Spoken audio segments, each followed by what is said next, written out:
Hey, friend, welcome back to Mindset Medicine, the podcast where healing is not a performance, it is a process. I am Dr. Tanya B., your emotional rehab expert, mindset medicine woman, and that lighthouse voice reminding you that it is okay to want more. It is okay to feel too much. It is okay to finally put down what was never yours to carry. This month, we're inside the touchy terrain of mother wound healing. Last week, we reparented your inner girl through a guided meditation. Today, we're going just a little bit deeper. Today's episode is called Not My Pattern to Carry, Surrendering the Mother Line. And it is for you if you have ever found yourself living your mother's life, hearing your mother's voice, or reacting against either one of those things, but still not feeling free. Stick around. Hey there, my sister, my friend. Welcome to the Dr. Tanya B podcast with me, Dr. Tanya B. I am here to help you be your best, most authentic self, your life, your way. We're going to talk everything self-care, self-love, mindset, and personal growth with a splash of hippie woo. I am proud of you for giving yourself this time today, so let's not waste time and let's dig in. Let's get grounded with something real and tangible. We now know that intergenerational trauma is more than just a concept. It is real and it is in our very core. Epigenetics shows us that our ancestors' experiences, grief, poverty, war, betrayal, abandonment, all of those things can literally change gene expression. And those changes, they can be passed down. They are absolutely passed down. You may be carrying anxiety that started in a great grandmother that you never even met. You may have inherited a scarcity mindset or people pleasing patterns, not because of your upbringing, but because of your ancestral survival wiring. So when you find yourself saying, why do I shut down when I get angry?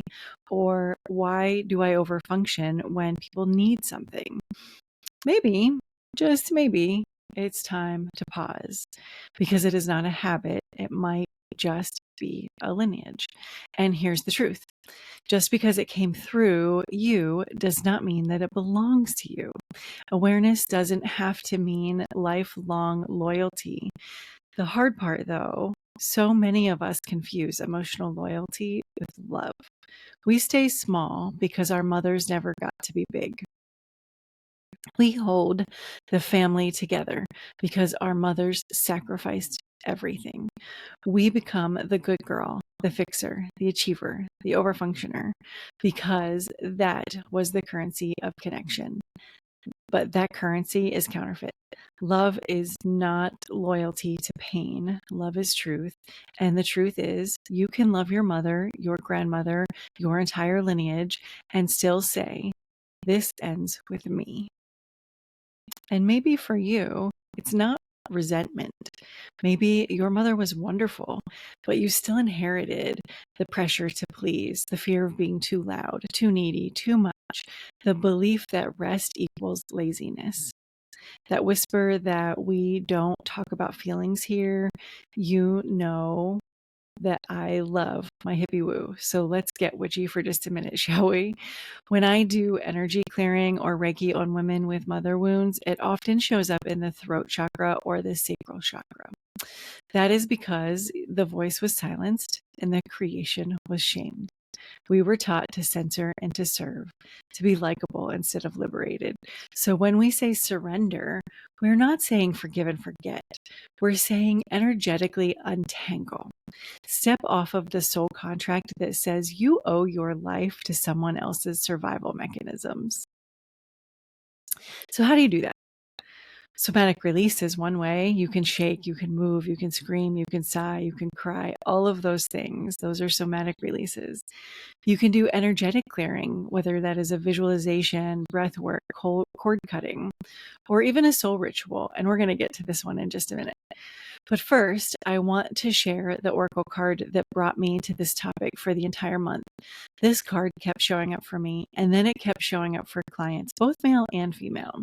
And you know, when that starts happening, that is my sign to start sharing with the greater good, right? So here we are. This card is called Mother Healing. It is from my favorite Oracle deck that is called Angelic Lightwork by Elena Fairchild. The cards are just so pretty, and these cards land every single time.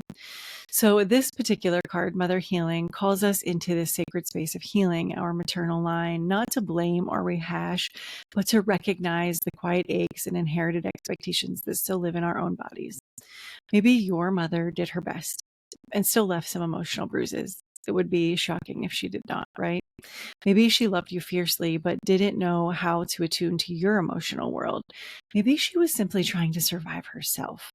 Mother Healing asks us to see her not just as mom, but as a woman with her own wounds, her own lost dreams, her own unmet needs. Forgiveness doesn't mean denying the harm. It means letting go of the fantasy that she could have been anything more than human. It's not about excusing. It's about releasing. You don't heal the mother wound by fixing her. You heal it by becoming the woman you needed, starting right now. Each one of these cards in this deck has a prayer to go along with it. When I tell you that this one lands, I am not joking. I have used this prayer myself.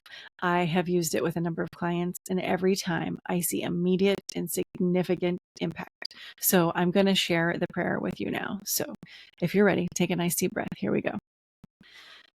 Beloved Archangel Uriel, please bless my heart with peace, forgiveness, compassion, and understanding so that my biological mother receives the healing that she needs too.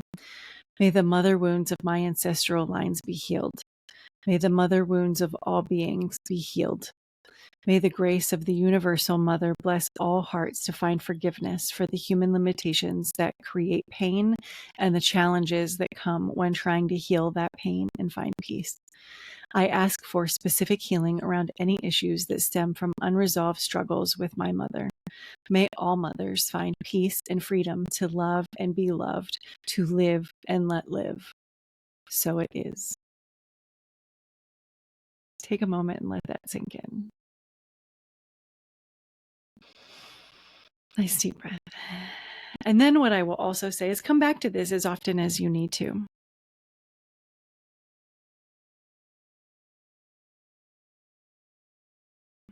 I also mentioned just a minute ago that there would be a somatic piece. So let's bring this into your body, into your breath, into your bones, and into your choices. We're going to walk through my ASRM protocol, Acknowledge, Surrender, Release, and Manifest, as it applies to your mother wound healing journey today. This is where you stop intellectualizing and you start integrating. This is one of my favorite things. Stop intellectualizing and start integrating, because it probably took me 20 years to figure this out. So here we are.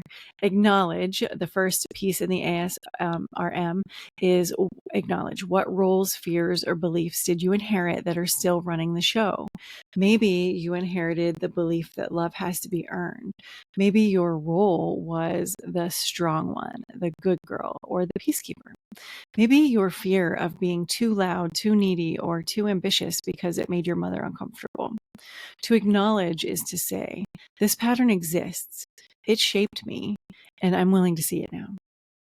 Start by journaling what roles you saw your mother play and how they became expectations for you. Don't overthink this, just let the truth rise. And then the second one, surrender. What are you willing to stop performing? This is the part where we stop wearing the mask, where we unclench just a little bit, where we say, I do not have to prove my worth through overgiving, overworking, or overfunctioning anymore. Surrender does not mean quitting your job, cutting ties, or becoming soft in a world that's harsh. It means softening your grip. It means letting go of performance. Surrender is spiritual and somatic. Let your shoulders drop. Let your breath deepen. Let go of the internal script that says, I am only valuable when I'm useful. Release. What energy is not yours to carry anymore? Here's where we let go, not just mentally, but energetically. Your mother's grief, not yours. Your grandmother's silence, not yours. The generational anxiety about being too much or not enough, yeah, not yours. Use somatic practices, shaking, breathwork, vocal release to move this stuff out of your body. Imagine yourself literally laying it down. Visualize it, leaving it in your field. Cry if you need to cry, sigh, scream, sweat, whatever works for you, because you don't need to carry what never belonged to you in the first place. Do you hear me? You do not need to carry what never belonged to you in the first place. All right, and then the last one, manifest. What would it feel like if you were free, safe, and sovereign? What would that look like? Not what should I create? Not what would look impressive, but what feels true. What feels rooted in who you actually are? Maybe it's a slower pace. Maybe it's a family rhythm that honors emotional expression. Maybe it's boundaries. Maybe it's joy. Maybe it's joy. Manifesting isn't about forcing outcomes. It's about creating from a place of reclamation, a place where you are no longer ruled by your lineage's pain, but led by your own wholeness. Take a breath. Place your hand on your heart. This is the work, and you're doing it. You are doing the work. ASRM isn't a quick fix. It is a soul-aligned framework, and it will meet you exactly where you are again and again and again. If this episode stirred something in you, great. Let that be sacred. Do not rush to fix it. Sit with it. Let it breathe. And if you're ready to go deeper, I'm here for you. Join me in the Resilience Lab, where we are doing this healing in real time with women who are done pretending that they are fine. Or book a discovery call to see how we can realign your truth and reclaim your power. My friend, you are not broken. You are breaking free. Until next time, I love you.